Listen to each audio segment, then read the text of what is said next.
I am a sexual wanky. Diddle diddle diddle diddle diddle diddle sexual. I am a sexual wanky p. Sexual wanky wanky p. Oh. WTF. Hello, I'm Ross from Cultaholic.com. You are my sexual wank fazons, and I'm going to kick off today's video with a bit of a moan, since a lot of you moaned about my video yesterday. First of all, the green screen only has one coat of paint on it, therefore it can't look as good as it should. Second of all, the sound. We've only had time to soundproof one wall, the wall behind me in Pachita in the reactions video, therefore that's why the echo's happening. And third of all, the fact we're not outside. If you look at the weather reports for Newcastle upon Tyne in England today, you'll see it's going to blow down a gale. We can't take the only camera we have outside in the gale, or we'll have no camera at all, and no videos at all, and we know your lives will be completely empty without us in them, won't they? So don't moan. Let us get our feet under the table, then things will start to get better.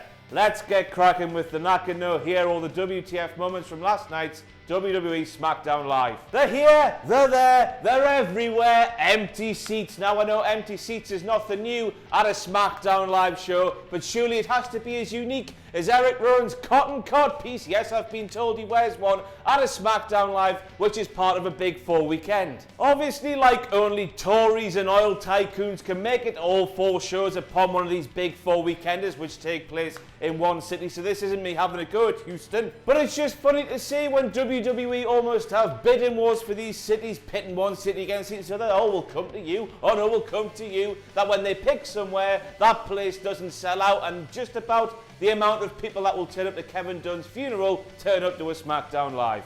That's not very many. Next up, we have the commentators and Shane McMahon, who were claiming that SmackDown Live men's team were on course for victory before Sami Zayn and Kevin Owens interfered, which of course they weren't. This would be like the captain of the Titanic saying we're on course for a lovely safe journey when he's 1 yard in front of that bastard iceberg. As we all saw while Shane was chasing those 2 beautiful Canadian rapscallions up the ramp, Braun Strowman hit a running power slam on Randy Orton, eliminated the Viper, leaving Shane McMahon 1 on 3. Obviously the line's already got to Triple H, but it's a wonder that the commentators and all the authority figures, after what Stephanie McMahon was saying on Raw, aren't walking around looking like a bunch of bastard penguins, massive beaks, webbed feet, the lot. And next up we have the Kevin Owens sweats eating sign. Now I don't know about you, but I don't think he does, but it doesn't matter what that sign has to say, because judging by the shirt that fan is wearing, the guy holding that sign is an absolutely terrible human being. If that lad there's in the front row, then it actually does take 7 whole years for that chewing gum you swallow when your mammy comes home and you don't want her to see you chewing gum. 7 years to pass all the way through your system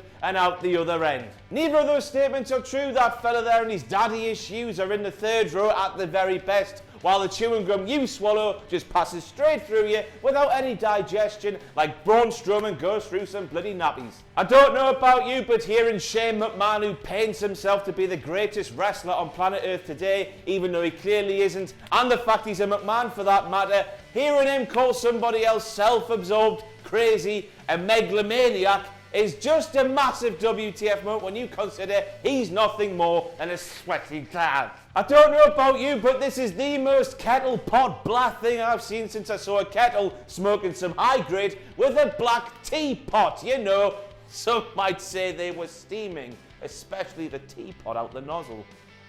So Shane McMahon was ready to fire Kevin Owens and Sami Zayn before Daniel Bryan came down and said, no Shane, don't you fire them like that. Let's have these 2 wrestlers, as a form of punishment, have a wrestling match with rules. Bollocks to that. Now I've got all the time in the world for Kevin Owens and Sami Zayn, but if SmackDown Live want to paint this as some form of punishment, have the entire roster come down at once, have a gauntlet match, better still, just have a beatdown. Maybe get some stocks and rotten tomatoes, even better still. Get some clippers, shave their heads, and get rid of their eyebrows. You love it. Come on, Daniel, don't just make them do their job and have the same match, minus the Lumberjacks, of course, which they had before they did the thing they're getting punished for. I don't know about you, but the way that Raw and SmackDown are treating their ladies at the moment makes you think that they used to be kids in a classroom and SmackDown copied Raw on the biggest test of the year and expected to get away with it. They're grade 1 numpties. numpties. SmackDown Live added 3 new ladies to their roster a mere 24 hours after Raw did the exact same thing. And I know Paige isn't exactly new, but she hasn't been seen since June 2016, so eat my ass. At least, though, at the end of the day, the SmackDown Live variety of The Shield aren't called PMS, but it's making me lose my absolute marbles that there's been 5 call-ups for NXT this week, and none of those 5 have been the iconic duo. It just makes me want to grab 2 of each animal and slaughter them. Don't know. Made a grave mistake, Corey. So Corey Graves claims that this scene here is what a nightmare looks like, yet I just can't get it out of my head. WrestleMania 32, when these 2 idiots just stood there, let The Rock literally pull their pants down, and then beat Eric Rowan in less time than it takes to come up with a suitable metaphor for this scenario. Bastards. Next up we have AJ Styles in the moment. He claimed that you don't get trophies for coming second place in WWE. One question, AJ, what in the blue hell are the United States and Intercontinental Championship titles about then? Those are known as secondary titles because they're for secondary citizens within WWE's roster, unless of course Roman Reigns is getting the shakes from a lack of high grade and needs something to comfort him down.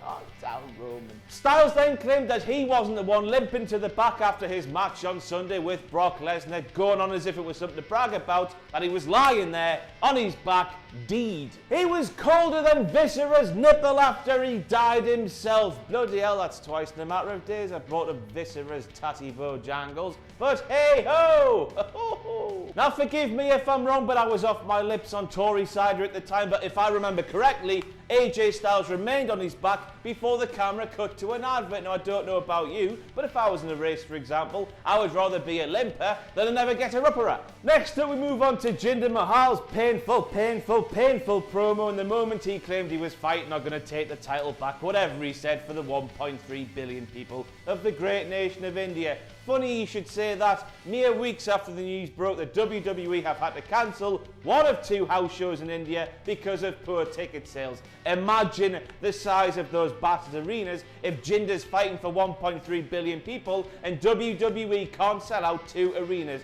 The arenas must be roughly 7 billion seats tall. Just in case you weren't aware, the next pay-per-view coming up in WWE's calendar is Clash of Champions. I don't know how you would get that, considering Jinder Mahal made a reference in his horrible promo. We saw a little advert just after Charlotte's entrance, and a 3rd advert after Natalia's entrance. 3 adverts.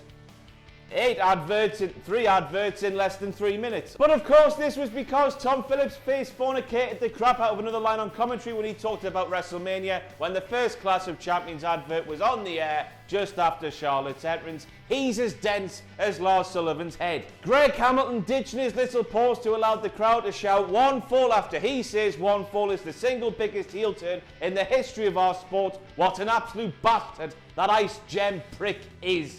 Ice Gem on the head. How the hell would he know that? And I suppose this is still a WTF moment because it wasn't expected, but we had the buffer. Yes, I'm calling them the buffer because they're just like the Shield, but they're a bit different. Putting an end to the championship match between Natalya and Charlotte, that's it. Good on them though, because that means Natalia's not champion, and I couldn't stand old Slothy Poo all over the belt. It would have been horrible. Where the hell was Carmella? Did she bugger off to Staten Island for last night's show? Why didn't she come out and cash in Money in the Bank? The buffer literally murdered Charlotte and Natalya for that fact, but who cares about old Slothy Poo? Charlotte was there for the taker. No, it was prime time for Carmella to cash in. It seems that Carmella is waiting for an actual murder to take place, so she's absolutely certain she'll be able to keep those shoulders down the mat for a 3 count. I suppose we'll have to wait for Lana's next match then. I am so sorry, Lana. But they've painted you to be the worst wrestler in the world. I couldn't help it. Next up, we have the New Day with the pankaki. Oh dear. But why did they have pancakes inside Bootio's boxes? Why were they blotting their pancakes all over the faces of innocent fans? Was it because they were flattened like pancakes by the Shield on Sunday? Or is it because Americans sometimes call pancakes flapjacks and they were the lumberjacks with the flapjacks? Rhyming ting. As long as they weren't playing soggy pancake before they did the pankaki all over the innocent fans' faces, we're all right.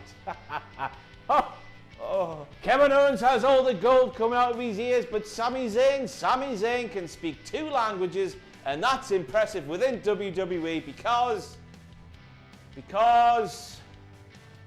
language is a dangerous weapon in the hands of a skilled person who can manipulate others. Bloody hell, I got out of that one fine. I am on fire! Tom Phillips once again faced fornicating the crap out of a line on commentary and once again proven that the blood has not left his cock. Despite the fact he'd been grounded in Houston for a few days and knocked in the air for bedtime when he claimed that Kevin Owens' hand is on Kofi Kingston's foot. I guess you could say then this is a modern day case of foot and mouth disease that Tom Phillips has. So the end of SmackDown Live saw Daniel Bryan surely just delay the inevitable when he didn't fire Kevin Owens and Sami Zayn. Surely at the start of next week's show, when Shane McMahon's back from his hotel room, what he was doing in there I do not want to know. Surely he'll kick off next week's show by doing what he wants to do and firing Kevin Owens and Sami Zayn because as we all know, Commissioner overrules GM all the bastard time, and Kevin Owens and Sami Zayn will be a massive pair of tramps. That's it for your WTF moments from this week's SmackDown Live. Don't you forget you can follow me on Twitter at RossOnWrestling. Don't forget also that you can pledge to our Patreon page, patreon.com/Cultaholic. Anything you can give will be greatly appreciated. And most importantly of all, do not forget to join us